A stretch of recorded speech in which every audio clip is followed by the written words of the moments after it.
Welcome to the CHCH Newsmakers podcast. I'm your host, Rick Zamperin. We have two very distinct topics that we're going to talk about today. The mob and comedy. Now, they may be polar opposites when it comes to water cooler talk, but both have deep roots in Hamilton. And joining us today is Stephen Metelsky, a former undercover detective, an author and writer with the Hamilton Spectator and Hamilton City Magazine. Stephen, thanks for joining us today. Thanks so much for having me, Rick. You have a very interesting perspective when it comes to organized crime in this city. We are going to talk comedy later on, and even some of your writings about CH's 70th anniversary last year and all the fun that this place has had for the last 7 decades.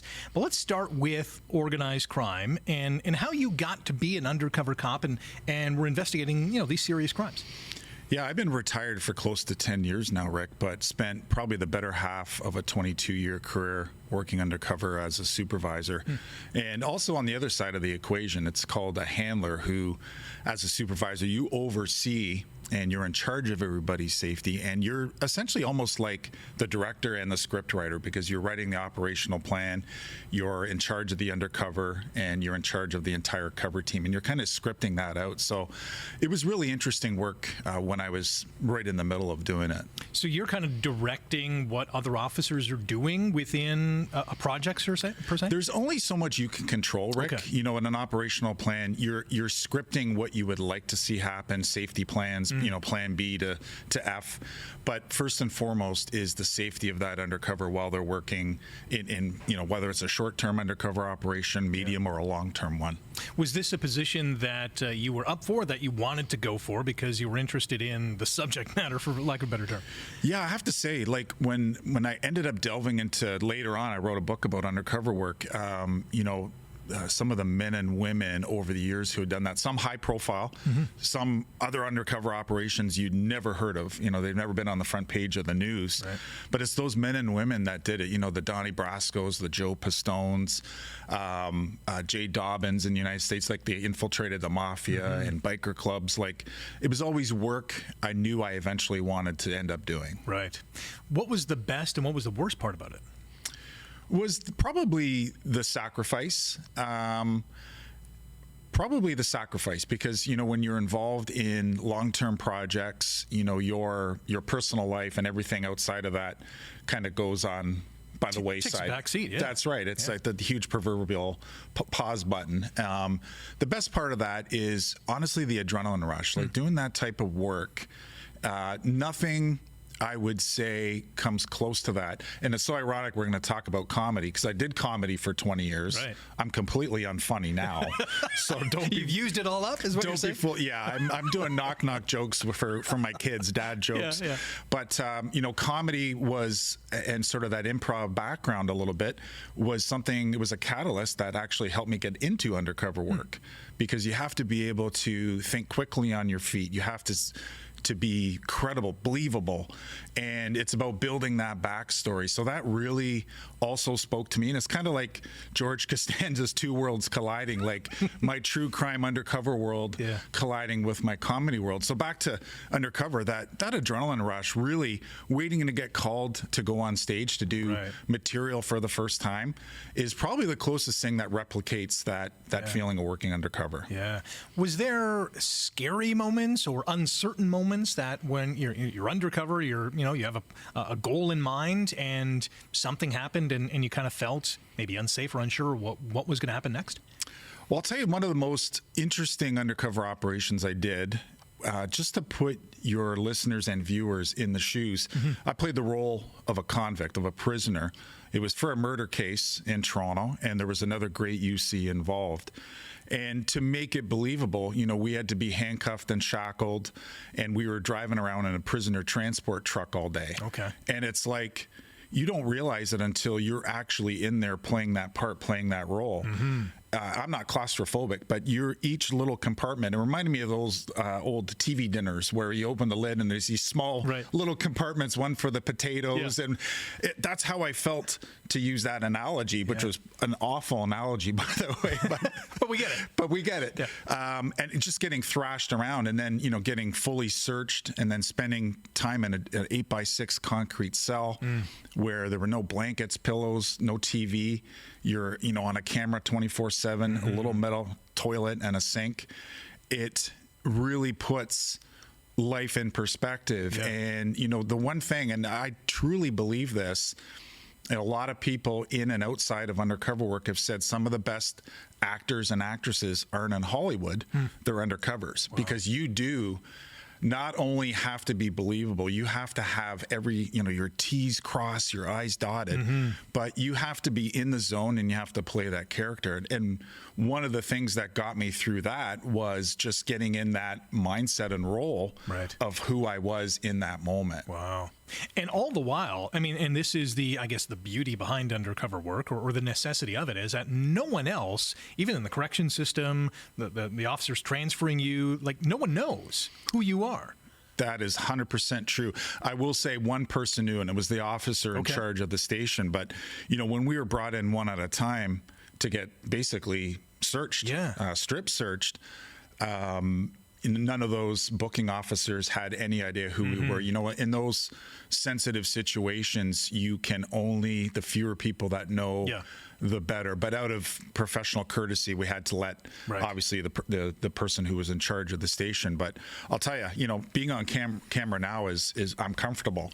But being on camera in a cell 24/7, especially when you have to use the facilities. It's just, that's the reality, right? And, the one thing I realized after is it really does put you in perspective. And even though it was a short-term operation, when I literally finished that play, I was exhausted.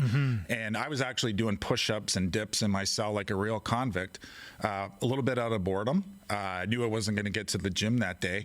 But when I got out, I almost literally felt like I got paroled. And when you think of our correctional system, I can't even imagine or fathom, having to spend, even a month or a year in a cell like that. So it puts things into perspective, Rick. From a mental standpoint, obviously there's training that is involved in this, but how strong do you have to be mentally to do that?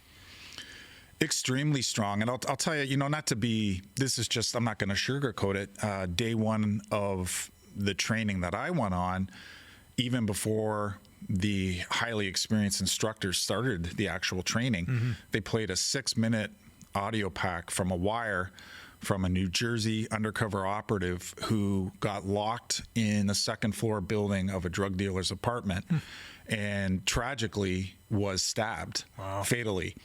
And, in my career, I've seen a lot of things, from minor to major, but I've never heard anything so dire.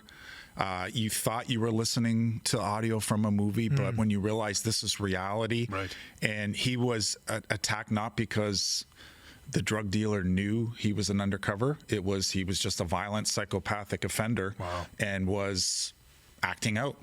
And so you knew what you were getting into. We knew we were getting into. And after they played that, Rick, a couple people didn't come back after we took like a short coffee break. So you have to be, this type of work, you can't, and I've always said this before, you can't half it. You can't 50% it. And not even 100%. You have to put 150% in, regardless if you're on a cover team, if you're that undercover, or you're a handler. So I kind of had both roles, in front of the camera and behind the camera, without there being cameras, just figure of speech. But I honestly felt being a handler, because you're more responsible for the safety of that the cover team. There was more pressure actually being in the background at times, I found. Because when you're in the moment and you're the undercover operative, you're so consumed with playing the role, and obviously safety, and you're on high alert. But it's this battle between inner and outer voice. Like, do they know who I am? But you don't want to let on the outside. So calm and cool on the outside, but at times, and I don't care who you are, you're going to get those butterflies. And when I reached out and was researching the topic of undercover for my first book, it was really comforting to hear these men and women say the exact same, behavioral symptoms, how they felt, in their mind, psychologically, spiritually, mentally, physically. We all underwent the same symptoms, and even though the work they did far superseded what I did, it was just reassuring to know, okay, yeah, these are natural things, and if you're not feeling those, then something's wrong. But it's how you channel that into your character and persona, and that calm and cool exterior. That's key. That's key. Wow. We've heard so much about PTSD and, thoughts about what happened to certain colleagues or even victims. How do you carry that? How do you deal with that? I learned really quickly when I started policing in the mid-90s. I worked on a shift where, one of the first calls I experienced was an extreme call, where somebody had self-inflicted wounds to themselves. And, it honestly was the shock factor. And it was almost like they had a crystal ball back then. We're talking about 30 years, Rick. And we had, a total, they call it a debrief, where, we all got together once everything was said and done, and we were completely finished that call at the end of the shift. We sat down with the supervisors and had a debrief. And I think it doesn't matter what occupational role or what your status is, it's important to vocalize, right. Whether it's a partner, whether it's your colleagues at work, a good friend. A lot of places have built into their roles. If you look at a lot of police agencies and colleges and universities, there's counseling services. It's important to not bottle in, because as a psychology professor now, these are that compartmentalization will eventually rear its ugly head further down the road. Yeah. Like that snowball analogy of going down that mountain. If you don't deal with things in real time, it can just compound. Let's get into the history of the mob. You've written extensively about this in Hamilton, from the Papelias to the Musitanos to everyone in between. It's such a complex and deep-rooted fabric of this community. Yeah, and it's been around for so long. Like I'm just fascinated by the connectivity. We can even go back as far as Rocco Perry, like the king of the bootleggers, and his wife Bessie Starkman. When Bessie Starkman was murdered. Speaking about baseball, we're speaking about the Toronto Blue Jays. Yeah. She, at that time, Arnold Rothstein was the big fixer. He had mob ties in the United States. He had fixed the 1919 World Series. The word was then, and it's fairly credible information, was that Bessie Starkman owed Arnold Rothstein close to $200,000, and we're talking 80 plus years ago. Huge dollars. That's big bucks now. Yeah. Then it was probably 3-4 million, maybe more. Yeah. And when Rothstein, either he died or when he went to prison, that debt got assumed by the New York mob. And the one thing with the mob is, especially if you're borrowing money from them, they're going to come looking and knocking on your door, whether it's $20 or $200,000. Right.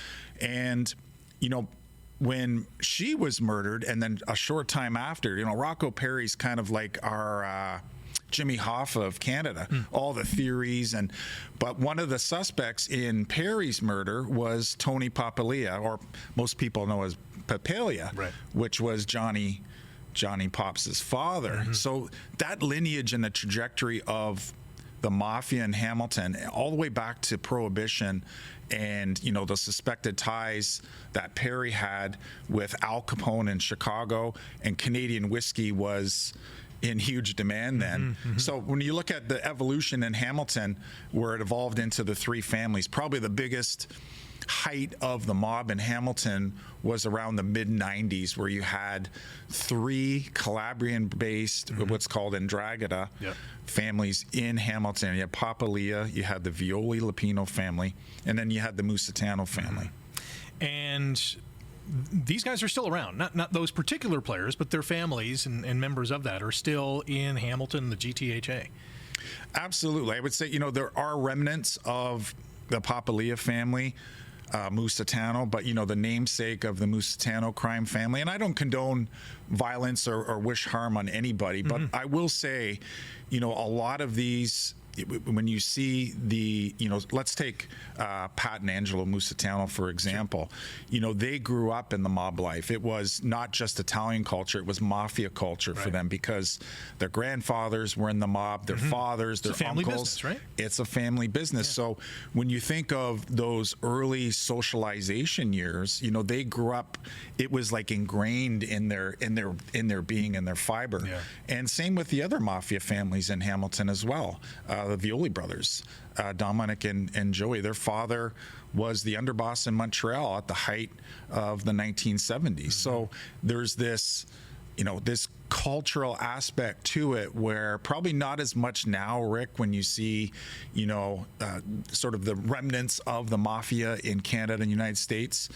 A lot, if not most, want their sons especially to go into another line of work. Right. But back then it was an expectation that you're going to continue in the footsteps of your fathers, your uncles. It was almost like a birthright. Right. So where do you see the future of the mob in this area kind of proceeding from here? Is it going to peter out, or will there always be kind of something here? When we look at the mafia, Rick, and that's a really good question, because right now, the Violi brothers were released after a massive Project O'Tremens, and I think there's a misnomer. When things are quiet, we can't automatically assume or presume that the mafia is gone. That's exactly what they want. They don't want to be on the front page of the newspaper or the news. And right now is kind of that impasse. Like, the next chapter, the pages are blank. We don't know what's going to happen. But when you look at some of the powerhouse mafia families in Canada, Ontario's definitely at the top, and major Calabrian and Dragota families in the city of Toronto as well.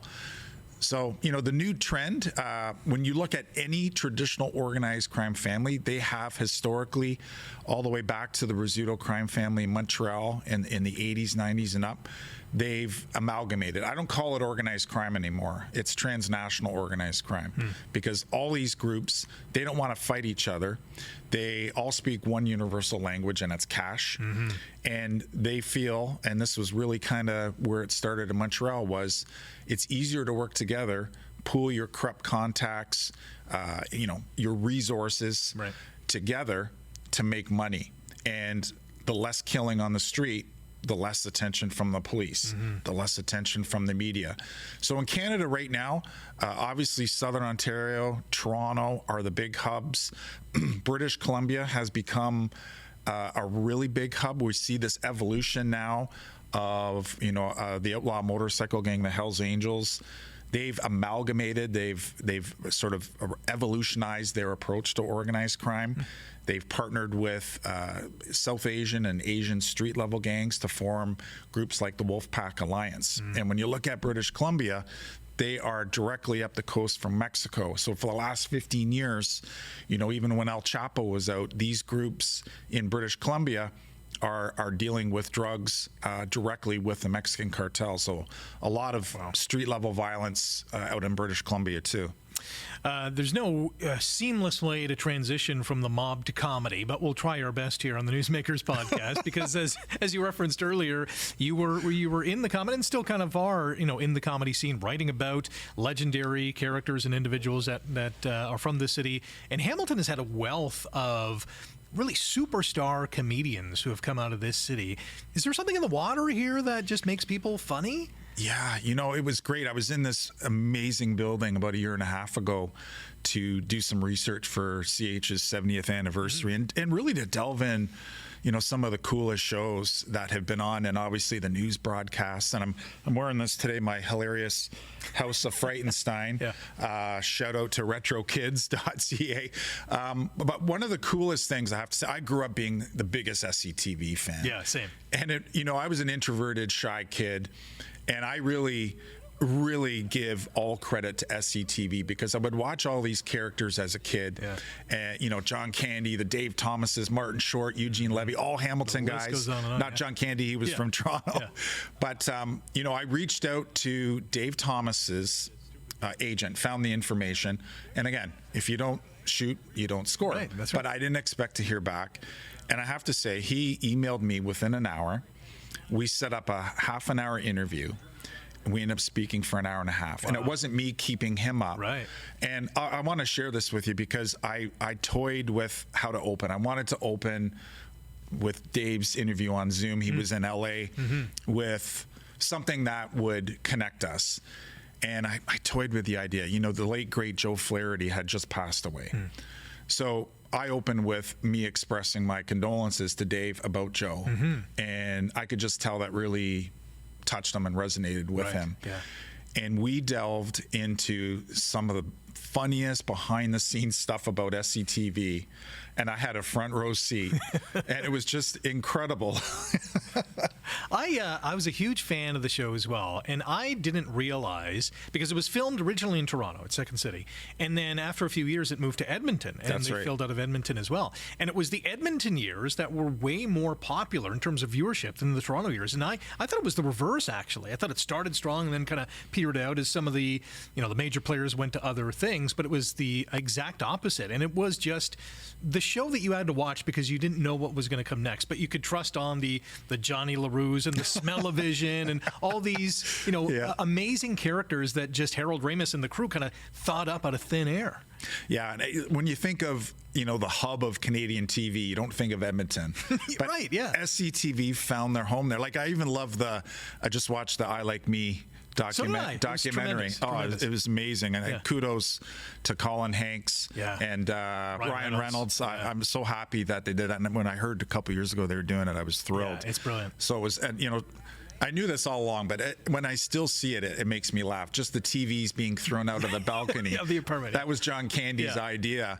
And, Dave Thomas had a great story about, we delved into probably his most infamous character was Bob and Doug with Rick Moranis. Yeah. And he said they're in Edmonton, and, it'd be a long week, and Friday would roll around. Everybody would punch the clock. They're gone by 5.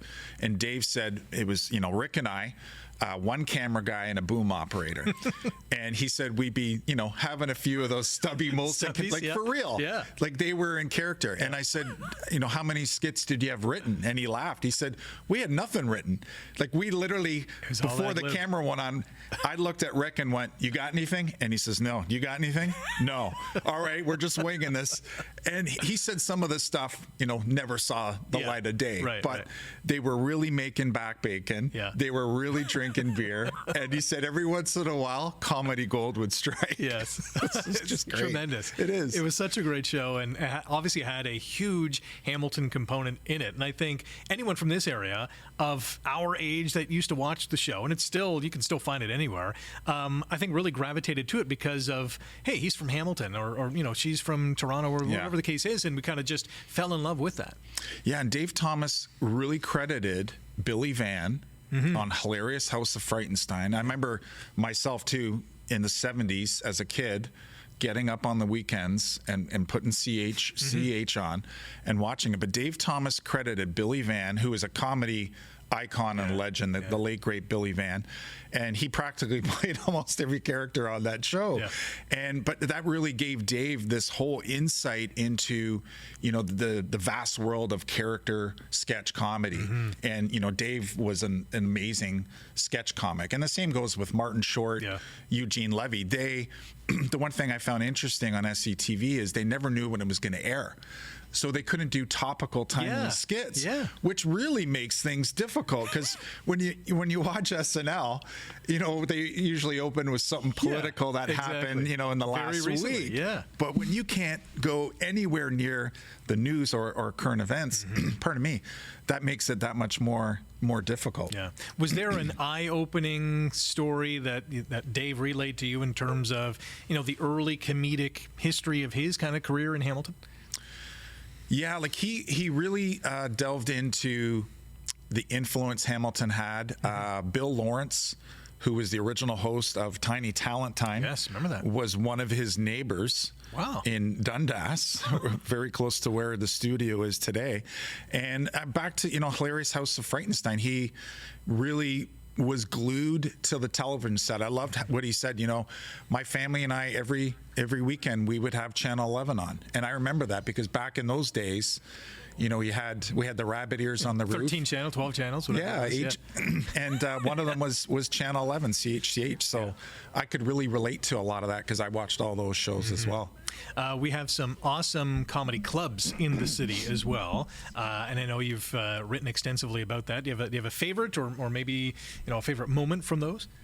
I have to say, when I did comedy, 2 comedy clubs that really stand out for me, and I know one's in Burlington, but it started in Hamilton, was Comedy at Club 54 and ran for years and years on CHCH, and interviewed Ben Guy. The story for Hamilton City Magazine that's out now, that I co-wrote with my co-partner Jenna Humans, is we delved into the comedy scene, and Ben's been doing that show since 1992. It's been a while, yeah. And then there's this coolest club on King Street, Levity, and a good friend of mine who's a professional comic, Manolis Antanos, professionally decorated the inside of this club, and it looks amazing. And he's said, from Harlan Williams to all these, bona fide comedic talents that come into Hamilton and do a set at Levity, they've all commented that this is one of the coolest clubs ever.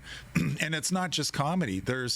It kind of creates this cool social vibe, because most comedy clubs, like the Yuck Yucks, great comedy clubs, don't get me wrong, but when the show's over, it's everybody exits stage left. Right.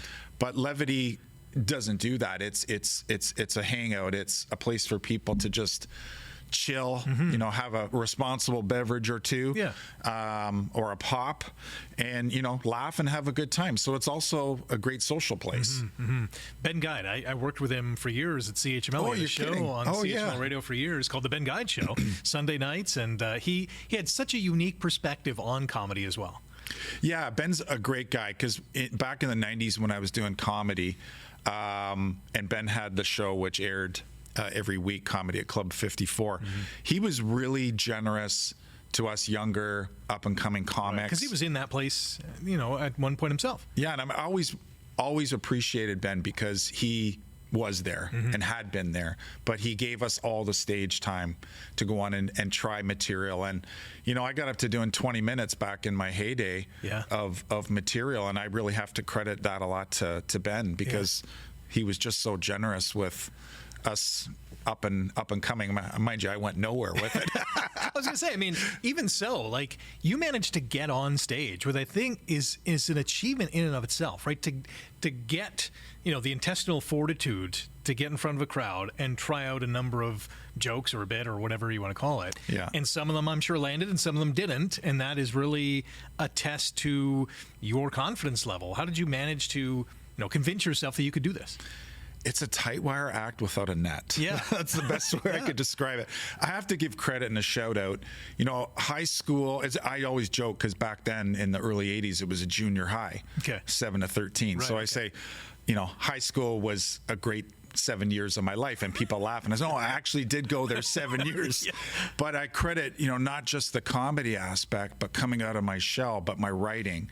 The teachers at Loyola, where I went in Mississauga, were always encouraging of, my writing, and I'm a humble guy. But I really look at that sort of era in my life, that chapter, as the turning point or catalyst for not just having more confidence in my writing, but my buddies that I'm still buddies with, we call ourselves the Five Stooges. We started hosting talent shows at Loyola as MCs, and we literally were 100% influenced by a lot of the Hamilton comics, like on SCTV, the Martin Shorts, the Eugene Levy's, and we were building characters, and we were, building those into sketches. And just on a quick aside, we did that for a couple years. And after towards the end of the first year, we would do all these rehearsals and do our act at some of the feeder schools. One of the teachers said, "Can you guys tone the comedy down, because you're overshadowing the acts." Oh, no. People don't want to see that. They want to see you guys come back and do like an SCTV themed skit. So we got a kick out of that. And how do you tone down comedy? It's, I don't know. You want to ramp it up. You're either in or you're out. That's right. You mentioned that you had written about the 70th anniversary of CHCH. Do you have a favorite story from the last 7 decades? Wow, that's a really good question. I have to say, I got to come back to Dave Thomas. Oh, actually, you know what? I'm going to skip. I interviewed a mom whose daughter was on the last installment of Tiny Talent Time. And I apologize. I know the name changed over the years. Yeah. But the one thing, and Don Janescu, who's a producer here as well, I interviewed him for the story, was the early days with Bill Lawrence. And this is way before social media. Yeah. It's way before, the internet. And it really was a way for young kids to build their confidence, to come to a studio like this, whether they're doing, tap dancing or ballet or whatever their talent was, and then to leave and feel like a star, have a little party probably with their friends and their family, and then go to school and brag about it. Right. I was on CH. It was just so cool. And when I interviewed this mom whose daughter was on the show, she was on cloud nine for like a whole year after that. So those, little feel-good stories that sort of you never anticipate when you're delving into a story. And I think the history of CH really encompassed that, that whole idea of community and, building partnerships with people. And I think that show really brought not just kids, but families and communities together because I don't know, lack of a better word, it was just such a cool show. And now with social media and the internet, and it's become a little bit diluted because we have so many different platforms. So but those, I even look back on that show and some of the other great shows with fondness, because we'll never unfortunately be able to sort of revert back to that old time, those classics. So those are forever cemented in my memory, and obviously and here. So many others. What are you working on next for Hamilton City Magazine? Working on next? That's a really good question. Can I just ask you a quick question? Sure, yeah. We're flipping the tables here on Newsmakers. Go ahead. Hi, welcome back to Newsmakers. We have Sir, I keep swiveling. We're talking about the swivel too. effect. I'm sorry, Laura. I'm sorry. We have to do this in unison, but then it looks like the camera's off kilter or something. What do you got for me? Are you going to be in the November issue? I was speaking to my editor, Meredith McLeod. I hear there's going to be a story, yes, on my rebirth, renaissance, or whatever you want to call it. My career pivot is probably more accurate. Yes, had a great conversation with Meredith, and that I hear is going to be in the November issue of Hamilton City Magazine. So looking forward to that. Oh, that's great. I want to congratulate you on all your success. Thank you. Thanks. You had me on your old radio show, and I always appreciated that. So it's great to be here. And I was saying to you before we went live, I can't use that famous line I would always use, that I have a face for radio. Well, I've had to shelve that myself. I'm not sure it's true, but I can't say it anymore. Do you have any advice to those who are either getting into policing, undercover work, or comedy? Because some of the variables that you are going to utilize in those two kind of workspaces are similar, yet obviously there's some differences as well. What would your advice be to them? My best advice is get out there in front of people. With the technological age we are living in now, there are, and I'm not being a hypocrite. I have a phone, we're on our phones, but I've seen it as a professor the last 20 plus years as well. And I'm not painting everybody with that stigmatic brush, but interpersonal communication has dwindled. Even things like cursive writing have gone by the wayside. Spelling, pronunciation, it's all because of, the quick, let's send a quick text. Regardless of what career you go into, you are still going to have to 150% rely on your personal communication skills. You're still going to have to get in front of that panel of 1, 2, 3, maybe 5 people for a job interview. I was an introverted kid, and it really, comedy and SCTV as a kid, and then in high school, those were things I credit with getting out of my show. We all still have a bit of introvert in us, but being confident. And I love that old saying, you're never going to score if you don't shoot. Don't be afraid to fail. Failure is a building block. It gives you a unique insight into that experience that you can use as leverage to build yourself or improve yourself. And comedy is a great example of that. I'll share a really quick story with you, because I still remember seeing Jim Carrey, who was inducted in the Comedy Hall of Fame in Hamilton last year. The great Jim Carrey. His first time doing comedy was at Yuck Yucks in Toronto. And I think he was 17. And he said when he was on stage, the MC must have had a microphone behind the stage, because every 10 seconds, you would just hear this loud voice, totally boring, totally boring. Wow. And he found it so distracting, but he plowed ahead and persevered and got through it. Yeah. I'm not making this up. My first time on stage, I was about 19 or 20, was at the very same Yuck Yucks in Toronto. It took a long time to get on the open mic list. Yeah. Here I was, Rick, nervous as heck. I mean, you try the material out with friends. Sure. Yeah. You try to fine tune it, but nothing is more fearful than getting on stage. First 30 seconds into my act, it might have been the same guy. No way. I hear a voice on the microphone. Boring. Totally boring. And again, I persevered, fought through it. It was extremely distracting. Yeah. But I take that sort of small little nugget of a story, and don't be distracted or discouraged by, there's too much negativity in the world. Yeah. We need more positivity. We do need more comedy. You know what I mean? And it's having the courage to get out there and try something new. Yeah. Challenge yourself. Step outside your comfort zone, because it could be a good thing. Great advice, and looking forward to your next writings in Hamilton City Magazine. Thanks so much for joining us today. Oh, thanks so much, Rick. It was a pleasure. That's Stephen Metelsky, and that's our show. Thanks for checking out the Newsmakers podcast, and a big thank you to the all-star cast behind the scenes. If you like today's episode, click the thumbs up, hit subscribe, leave a comment. You can catch the Newsmakers podcast on chch.com/podcasts and wherever you get your favorite podcasts.